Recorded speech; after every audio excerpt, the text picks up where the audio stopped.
Hi, baby angels. Good morning. Well, it's my morning. It's Sunday morning, and I have like a whole house to clean, but I'd rather be doing a fun tag for you. Maybe it's for me. As I said before, am really into astrology. I call myself a baby astrologer because I know more than, Joe Schmo on the street, but I definitely have so much more to learn. And there happens to be, a tag that has gone around called One Deck for Each Sign, and I'm sure you've seen it. A ton of people have done it, namely Peekaboo Rose. And I'm reading who started the tag, and I'm so sorry because my accents are not good at all. I wish I had the gift of language other than English, and I seem to not, but I will try.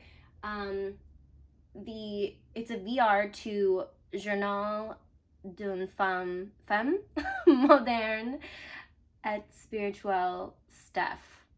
Ugh, I'm so sorry. That's like the hardest part of the video. It's embarrassing. Okay, because when I see other people do it, I'm like, oh man, like I'll be honest, like I'm like a little bit judgmental. I'm like, oh yeah, you butchered that. Like how could you? And then I like maybe it's that thing where we judge in others the things that like we judge in ourselves the most, because girl, who was I kidding? I couldn't do it either. Anyway, hello. I have 12 decks for you. I'm really excited. I'm winging it, and I'm a little bit caffeinated. I have a matcha, and I don't know what I'm gonna say about these. I think I thought certain keywords. I'm not gonna use the keywords. Oh, I'm saying that, but like maybe I should. I don't even know if they're like on here. Let me find them. That might actually be more fun. Okay, let me find them. I'll be right. Okay, I found the list and I'm back. Let's start. I'm gonna go in order of the first sign of the zodiac to the last. I know that that's really common, and I'm sorry if you're waiting out for a sign that's later in the wheel, kind of. The reason I'm doing it this way is because it's kind of like the fool's journey, right? If I were doing like readings or something like that, I would probably start with whoever season it was, or if I was doing a series of something, maybe I would just take turns and start with a different sign for each thing. But for this purpose, I feel like it's easier and makes more sense to do this way. You didn't ask for that explanation, but there it was. So Aries, I picked the Abyssal Tarot by Shelley Corbett, written by Stephen Albaum. The reason that I picked this is Aries is the first sign of the zodiac. Let me just get rid of the book. It's the baby. It comes into the world, Aries comes into the world knowing nothing but its own truth. Knowing nothing but being in its, like learning how to be in its like visceral body. Aries needs to always be feeling something or doing something. And I know that this is an underwater deck, but it feels so fiery to me and full of passion. And that's what Aries is known for. Aries is inherently passionate about almost everything. And I feel that here.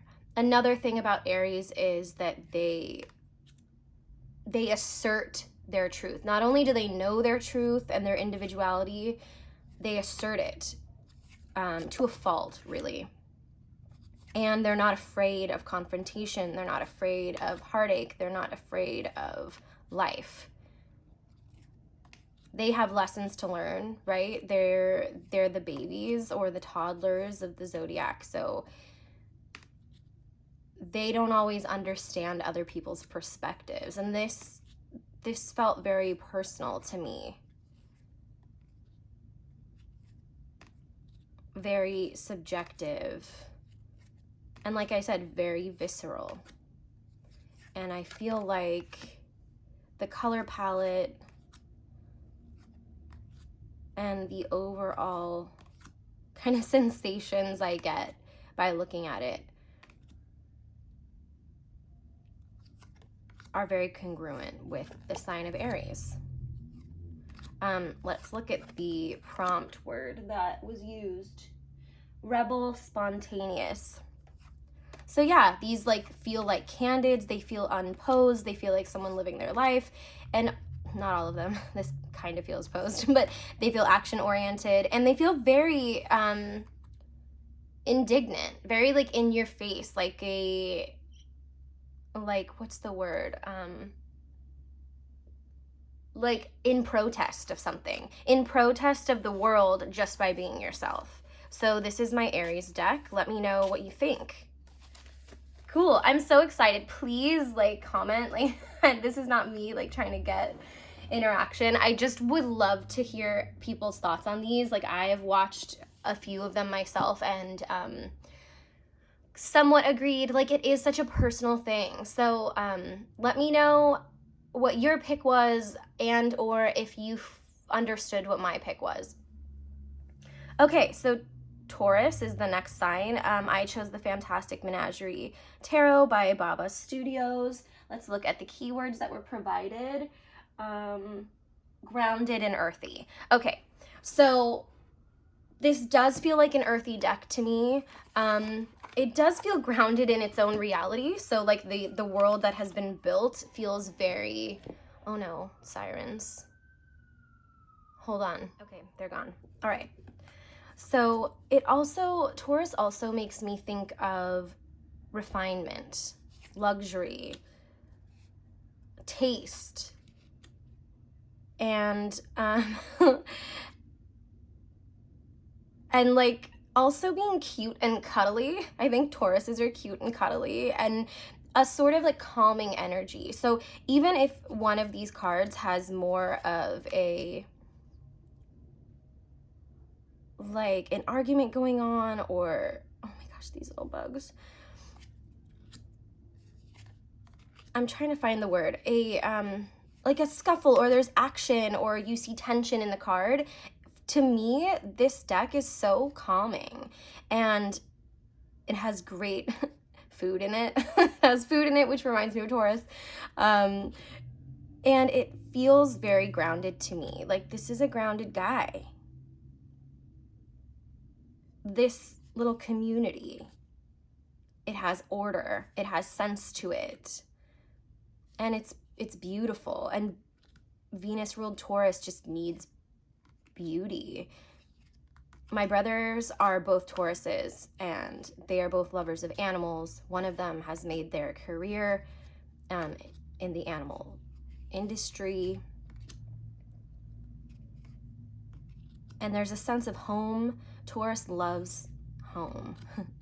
Taurus reminds me of Cancer a lot in that way, and with the food thing. But this is, even in the clothes, you can tell, I know that this is a cartoon, but like stay with me. Like you can tell that these are luxurious fabrics and well-made pieces, like by the way that they're depicted. And that is so Taurus.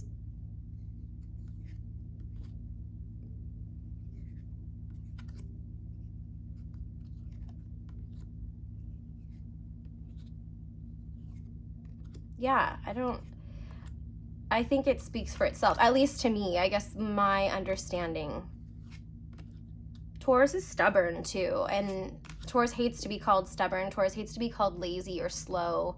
And I think something I read not that long ago was like, Taurus knows how long it takes to do something, and they're willing to put the time in. Taurus is meticulous, and they're not calculated in the same way that Gemini is, but they just will go through the motions. They like ritual, they like routine, they like comforts. And I just feel those things in these images of kind of day-to-day life in this little world that has been created. Yeah, this is Taurus. Let me know what you think. Okay, next up. Gemini. I'm a Gemini sun. I've said it before. I'll say it again. I chose the Apparition Tarot by Spirit Speak. And I will tell you why I chose this. What does it say? Duality. Okay, yeah, that's something I talk about a lot. So the Apparition feels dualistic with the black and white and the color to me. It feels dualistic, like heart and mind, which is kind of what Gemini is. It's the meeting of heart and mind, where there are certain images that feel more emotional mixed with images that feel more cerebral. So like these are visceral, kind of serpentine type of like knives or swords, and then a very cerebral image of like the eyes and like what feeling and thoughts are behind it. It also feels youthful, which is a very Gemini trait. My cat is scratching her ear. I don't know if you can hear it. Yeah, it feels youthful. I feel like it encompasses kind of the world of what is seemingly contradictions, but a Gemini understands that two contradicting things can both exist and almost live in harmony within a person or a relationship or a community or a system or the world. And I think that that trips people up a lot. I think that people think, you know, if a Gemini says one thing, that leads to a bigger truth about what that Gemini believes. And I think often they're wrong, because a Gemini can say or do one thing and that can be true, but then the overall feeling they have about that subject might not be moved by that one instance or that one thought. For example, I met someone in a friend group that, you know, I didn't really enjoy their behavior. I was at a show. It was obnoxious to me. And, but I saw them for who they were. They were well-intentioned, they were friendly, they were cordial. There were just certain things they were saying and doing that, you know, I didn't prefer and I didn't like and I didn't think were necessarily appropriate, or even if they were appropriate, because some of them like were not, like they're not offensive things necessarily, but it wasn't the way to gain my favor. And that's neither here nor there. It doesn't need to be them, like that doesn't need to be their goal, but it was their goal. And so they were kind of putting their foot in their mouth and like digging a hole. And then after that, anyone else who was at that event with us was like, oh, BB hates that person. And I was like, no, not at all, actually. Like, just because they can agitate me or do something that I think is, like, I see through the action. I know, like, what they're trying to do. But I also see the other parts of who they are and know that that doesn't, like, a misstep or not knowing what works for me, it doesn't make you a bad person.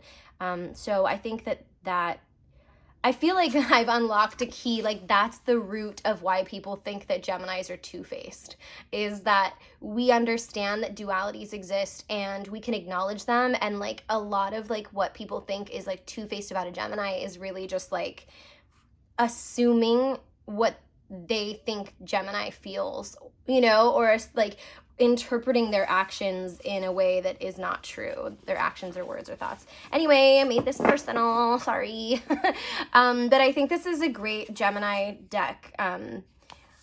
Gemini's like high contrast. This is like a contrasting deck color-wise. It really draws me in and appeals to me. It feels very familiar. It feels like me. And I think for all of the reasons I just stated, that's it. I mean, are Geminis known to love pop culture too? Because I really like the pop culture references in here, from like a hot rod car to like the Care Bear, you know, to like a deck of cards, a frame. Okay, Brittany, get over your own sign. Okay. The next sign in the zodiac is Cancer, and I picked the pasta tarot because we're going stereotypical. Sensitivity. Okay, that's the keyword that was provided in the prompt. So let's get into this pasta tarot, and maybe I can relate to you why I chose it. Cancers are very sensitive, but what that means is, like, in turn, they are very empathic. They understand their loved ones so deeply. Oh no, my cat stepped on my keyboard and now it's playing this original video. Oh my God. gosh, what a mess this morning. We're here for it, okay? We're gonna pump through. What was I saying? Oh, they're very empathic. They want to nurture, understand, help their friends, their family. The difference between Cancer and, let's say, Aquarius, who is also very humanitarian, is that Aquarius is like the greater community and Cancer is more interpersonal. So Cancer, if they don't know you, or if, like, on an individual basis, it's kind of like they have to have like an emotional connection to you to like really dive in and like feel their love. But at the same time too, Cancers will help a stranger for sure.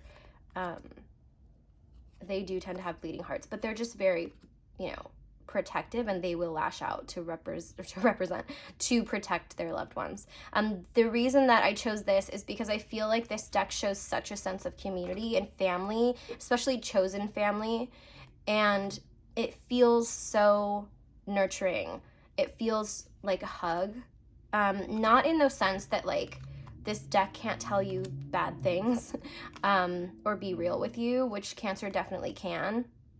But it looks like family, and Cancer's number one is family always. And the colors are just they're so nurturing. Like, if this isn't like the mother energy, the Cancer maternal energy, then I don't know what is. I don't know if I've ever seen a more Cancer image.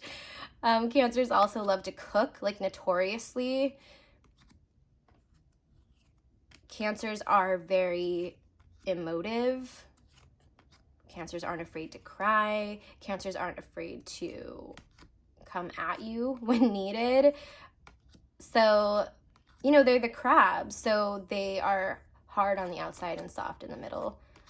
They know how to put their walls up.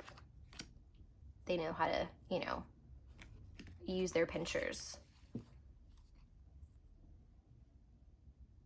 So this does feel like a sensitive deck to me, and a deck full of love and family and comforts, and I think it's a great Cancer deck. I love this deck. All right. I think I lost my keywords because of my dang cat who ruins my keyboard. Does it, oh my gosh, she's pulling my thing. Does anyone else's cat ruin their keyboard? Like, step on it and then press like F buttons, and like then you can't do anything with your keyboard anymore? Ugh, it's so obnoxious. I love her, but geez. And then if I lock her out, she just meows at me, so I can't do that. Did she mess up our stuff? Kind of. Let's see. All right. Okay, so after Cancer is Leo, and I picked the Telesma Tarot by Tara Cochran. I have all my extra goodies in here right now. I'm sorry, I don't have the keywords for you. I feel like a bad YouTuber, but I can tell you why I chose it. God, it's so beautiful. So Leo is about performance. It's about beauty. It's about pageantry. I mean, this explains it all for me. Leo has so much love. Leo is generous. Leo is flashy. Leo loves some gold. Leo is insecure deep down, and that's why that they put on the show. That's why they need to perform. I mean, partially why. They love to perform. That's who they are. They want to be seen. This deck wants to be seen. This deck feels also passionate to me. Like, those fire signs. Passion is a thing. Presentation is kind of everything to Leo. It's fun. It's not that it's overly important to, like, you know, to the detriment of everything else, or at, you know, the risk of everything else. It's that pageantry and presentation is, and like adornment is like the fun part of life, just a fun part of life, you know?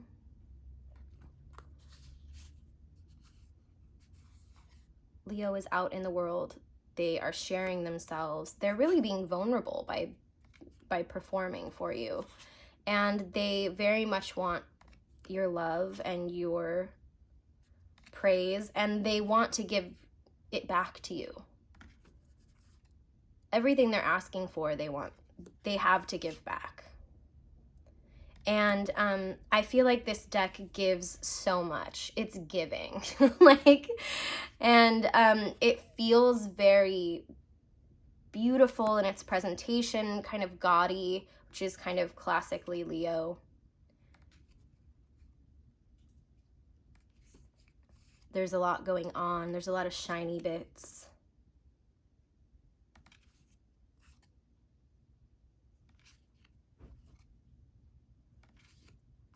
And I love it. Leo, force. Even the fact that like this looks like it's Vegas, even though it's not. It looks like, okay, Marilyn Monroe, like an 80s singer here. These look like matadors. I don't know what this, like who this person is, but they look fabulous. Look at this like hat. Leo. What a Leo. Leos wear costumes and wear them to the grocery store, you know?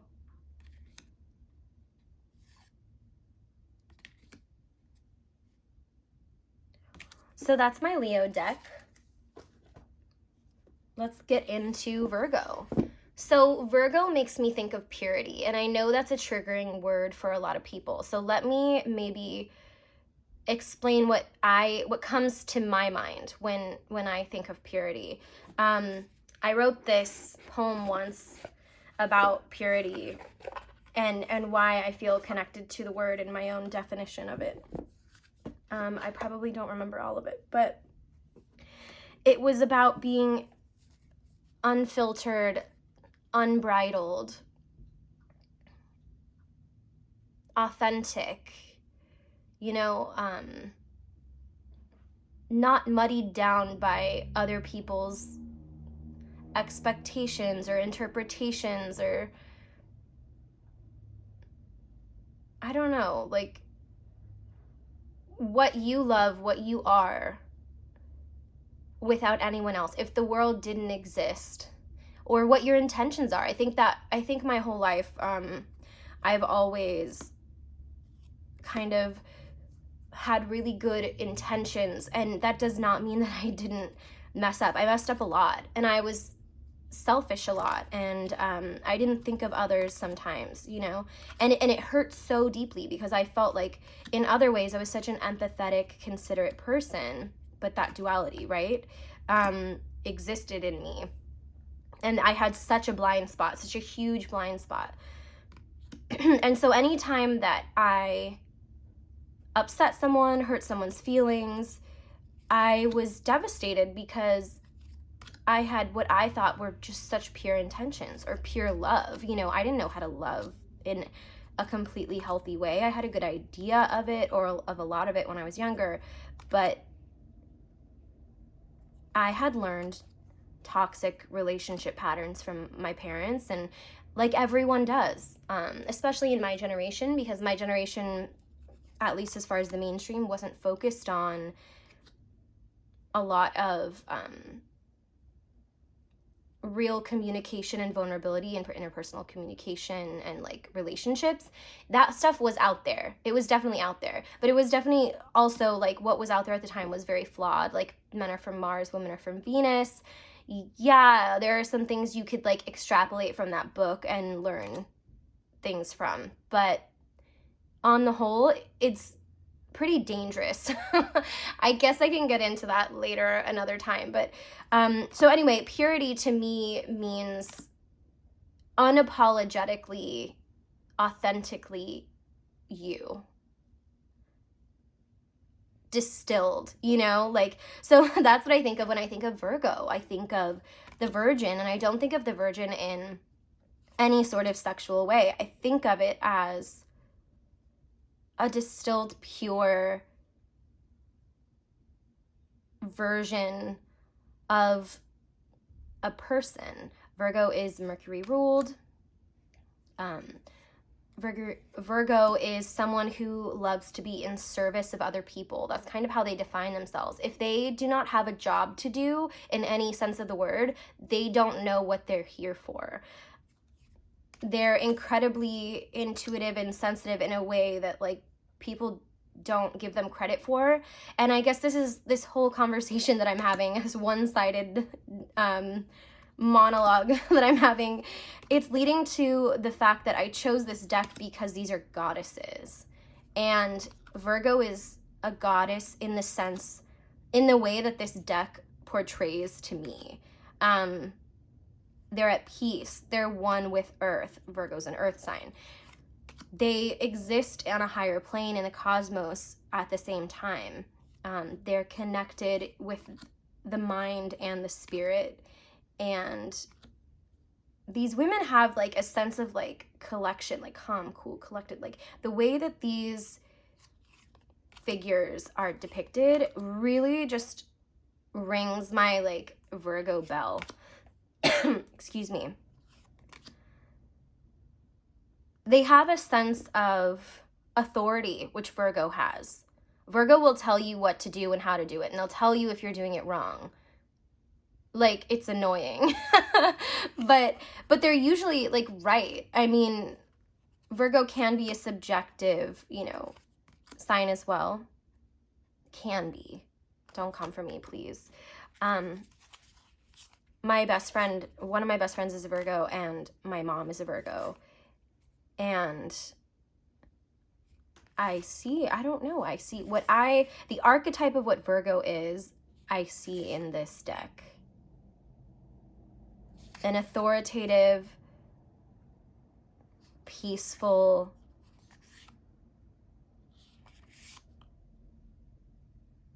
pure being.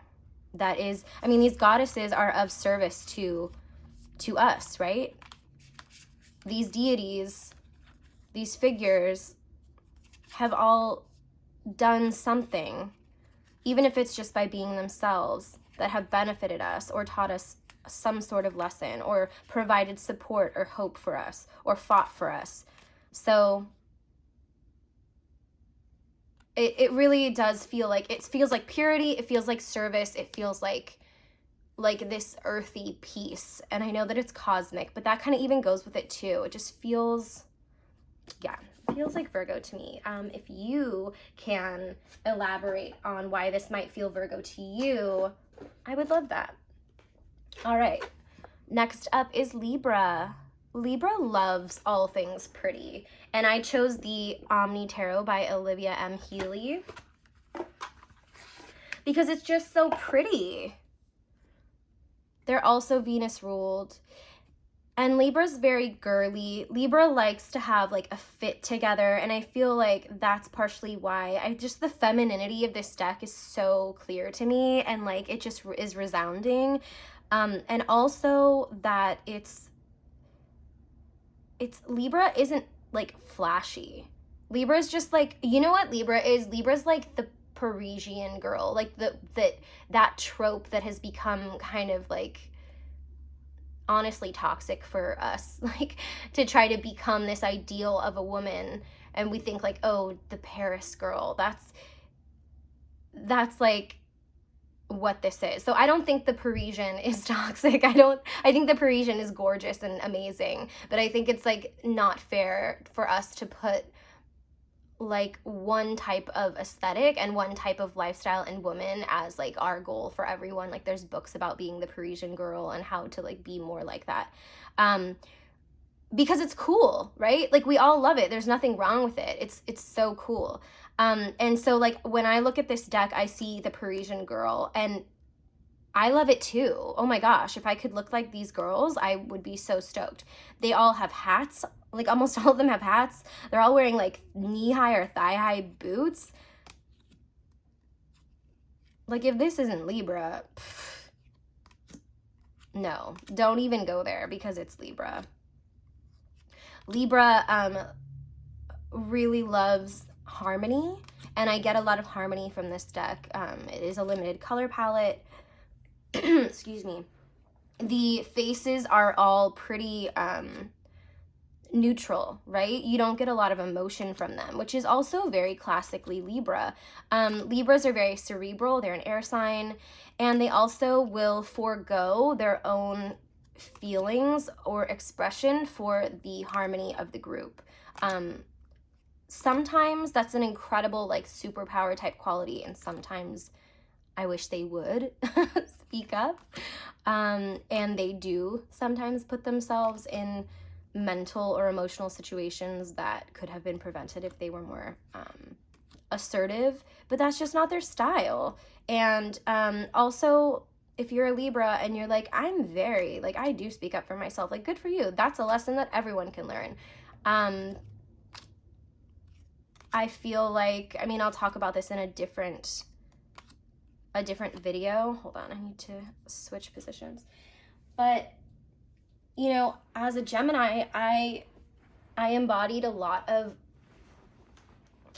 of characteristics that were very Geminian, but like Geminian in the way that I was like needing to learn my lesson, needing to evolve and grow, needing to like Pokemon the shit out of like Gemini. I like started at base, and then I needed to like keep going and kind of turn into the self-actualized, fully realized Gemini that I am like growing into now.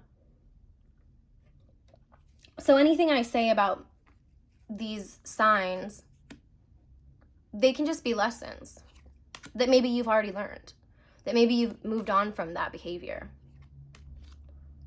They're just broad generalizations. Most people who are doing these, like, these VRs aren't necessarily super into astrology anyway, so I don't think anyone's reading that deeply into it.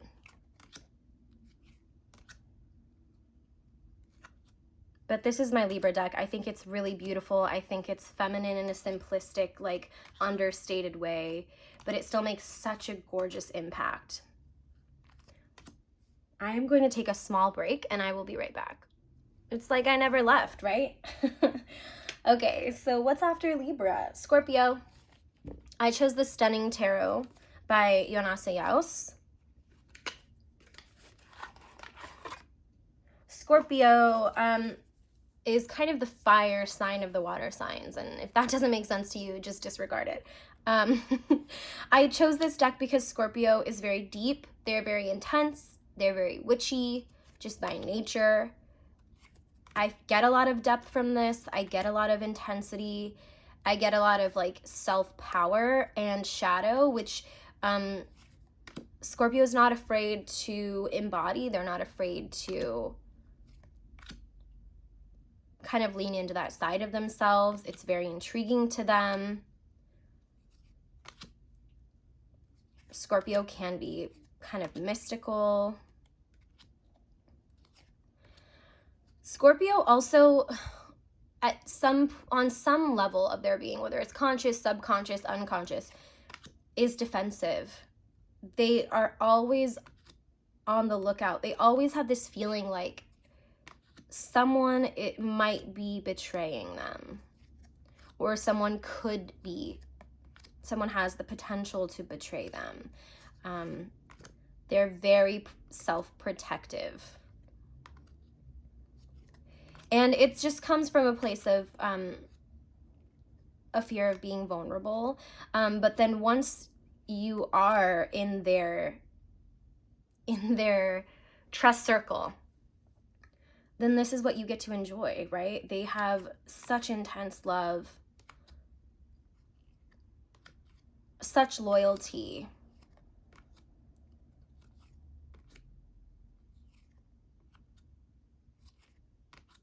I feel like their interests are in the occult naturally. and the mystic arts.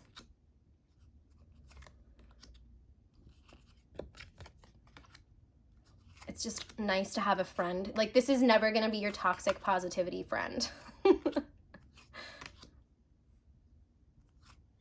This is your friend who you can go to when you've lost everything, and they might tell you like it's gonna be okay, or they might tell you you had it coming, or they might tell you that they don't know what to say and they love you, or like they might tell you let's go get a drink, but they're not gonna be afraid of your feelings, is the point. So that's my Scorpio deck. Wow, I did not intend to spend less time on Scorpio than my other decks, but I feel like it's kind of easy to sum up. It's kind of succinct, and that doesn't mean that it's not powerful, because it definitely is. All right, Sagittarius. Okay, so I don't have a box for this, but I have this bag. The Tarot Erotique by Jessalyn Regis, I think. This is so funky. When I think of Sagittarius, I like think of the 70s or like Sagittarius feels retro to me for some reason. So I chose this not necessarily because Sagittarius is any more sexual than another sign, but because it's so its own self. It's wild.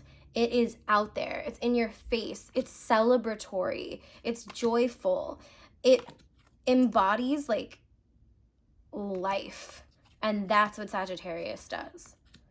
Sagittarius will happily put their foot in their mouth and like not even know, because they just don't care. Like they will speak their truth, not in the same way that an Aries does. Like an Aries will speak their truth because they don't understand that there's a situation that could exist without like their truth being like wanted or necessary or helpful or even appropriate. But like a Sagittarius will just say whatever they feel because they feel it, and they don't care if it's appropriate. Like it doesn't matter. They live on their own plane. Sagittarius wants higher knowledge. They want more expansive experiences. They want to be citizens of the world. And I feel that in this deck. I feel like the sky's the limit in this deck. I feel like we're drawing outside of the lines. I feel like the unabashed, like, self-expression is here, and it knows what it is, and it does not care what you have to say about it, because they're gonna do them regardless. And they're gonna be kind of extra and like in your face about it too. Not in the same way, like Sagittarius isn't worried about being refined or luxurious. Sagittarius just wants to be wild, and like the best way. These are like the free spirit of the zodiac. It's funny because my mom and my friend that both are Virgos have Sagittarius risings, both of them. So it's a fun combo. It brings a lot of like interest and balance to a person. So that's my Sagittarius deck. Let's get into Capricorn. Capricorn is the Spolia Tarot, first edition. Hey.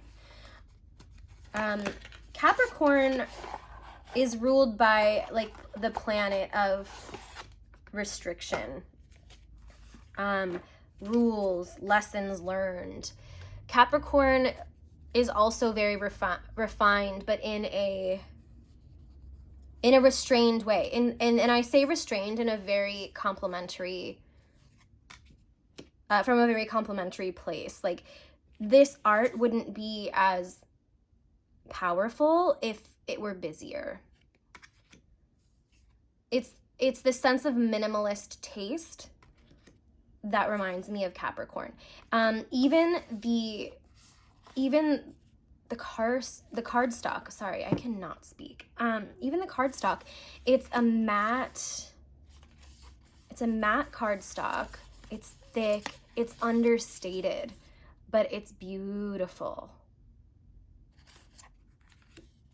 Like Capricorn's uniform is like a black turtleneck, but that black turtleneck is gonna be Prada, and their shoes are gonna be Fendi, and their bag is gonna be Gucci. Well, maybe not Gucci, it might be a little bit much, but you know what I mean?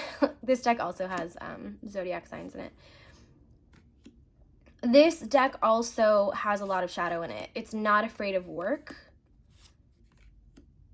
It's not afraid. It's this concept of the harder you have to work for something, the better it must be, or the better the payoff must be. The better it's going to feel once you have it.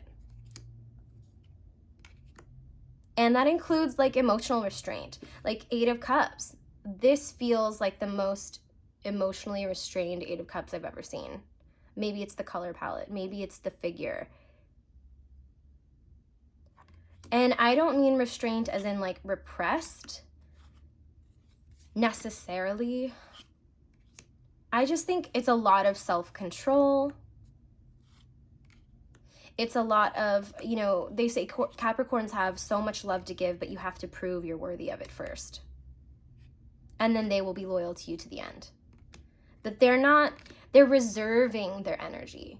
They're reserving their love for the people who really matter, for the people who are going to be there for them. They're so discerning. They're so smart about that. And sometimes it comes off as cold or unapproachable. And hey, coming from someone who isn't approachable, I know I might sound approachable on YouTube, but when I'm in public, I'm not very approachable. I don't look approachable. It's funny, I had like a style talk with Style Thoughts by Rita. I'll link her below. And she said, "Oh, you're such an approachable person, personality-wise." And I think she's right. I think that I can turn it off and I can turn it on, which is just very Geminian of me. And I also turn it off and on depending on like, it just, I'm a case by case person, right? Like, I'm gonna match the energy of like what I feel like is deserving of the environment and the situation I'm in. But Capricorn pretty much all across the board tends to be like, no, we'll be friends when I say we can be friends, or you can talk to me when I say you can talk to me, and I respect that. I am a Capricorn Mars, and I can relate, I guess.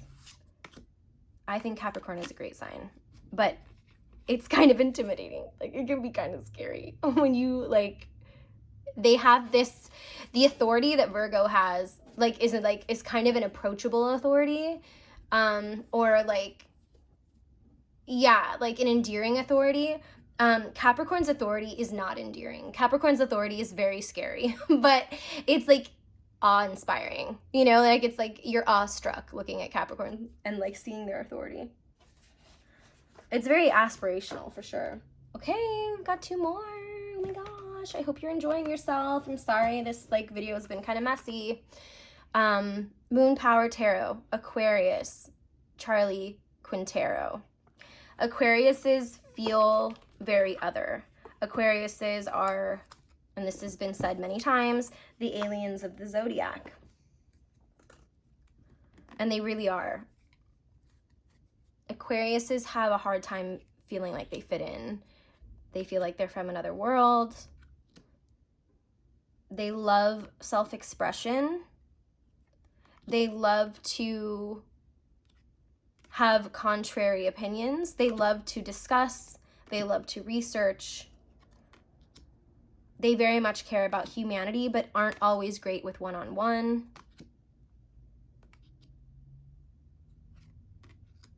They're searchers in a different way than Sagittarius is. And this deck really shows those feelings for me. Like, an Aquarius has blue hair, you know? Like, if you see someone with blue hair, chances are they might be an Aquarius. Chances are you can see an Aquarius from like a mile away, because they're the one in like the weirdest, coolest outfit that obviously doesn't seem very approachable, but like really is. Like, you just can't tell. Aquariuses might be into conspiracy theories. They want to know the secrets. They're an air sign too. Aquariuses are weirdos, and they like fly their freak flag, and I love it because I love a weirdo, and we need weirdos in the world, and I like that they own it. Aquariuses can be hard to, they might find it difficult to express like their emotions sometimes, which is probably one of like their biggest hurdles in life to get over. Just depends on your other placements in your birth chart, to be honest. Aquariuses are incredibly smart and interesting.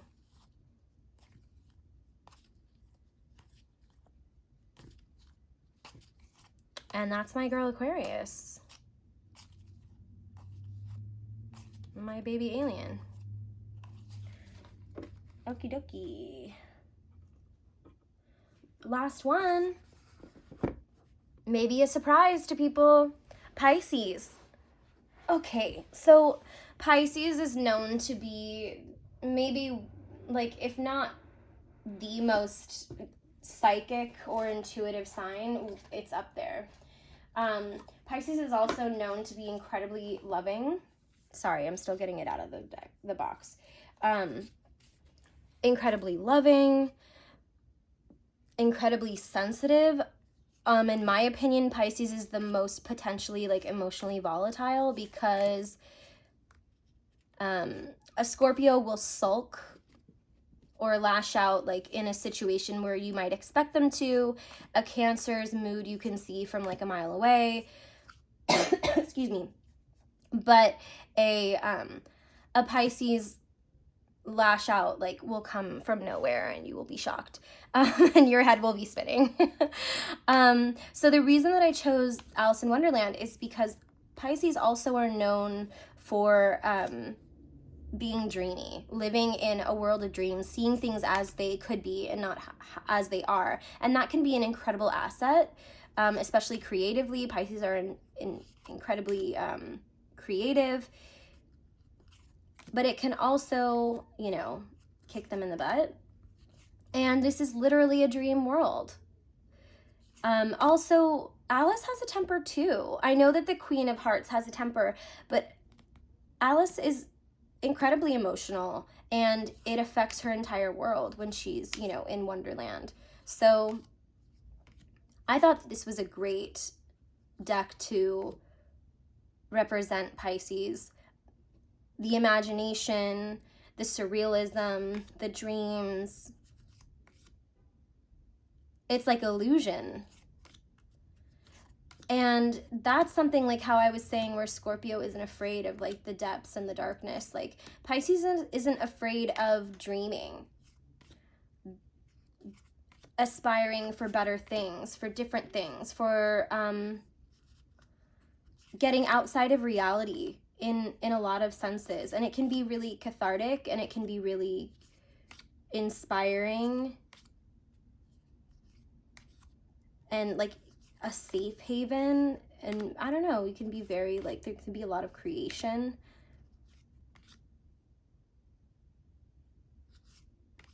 And they go on a journey. I think every Pisces goes on a journey.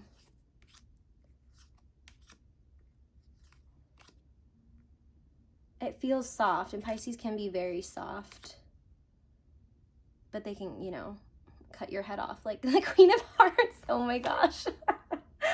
Okay, so that was my one deck for each sign. I hope that you enjoyed it. Thanks for being here. Thanks for being curious. Thanks for being my friend. I keep hitting the camera. Oh my gosh, should I have made this morning? Yes, because it was great and it was fun, and I'm glad you're here. And you know what? My mom's coming. I gotta go.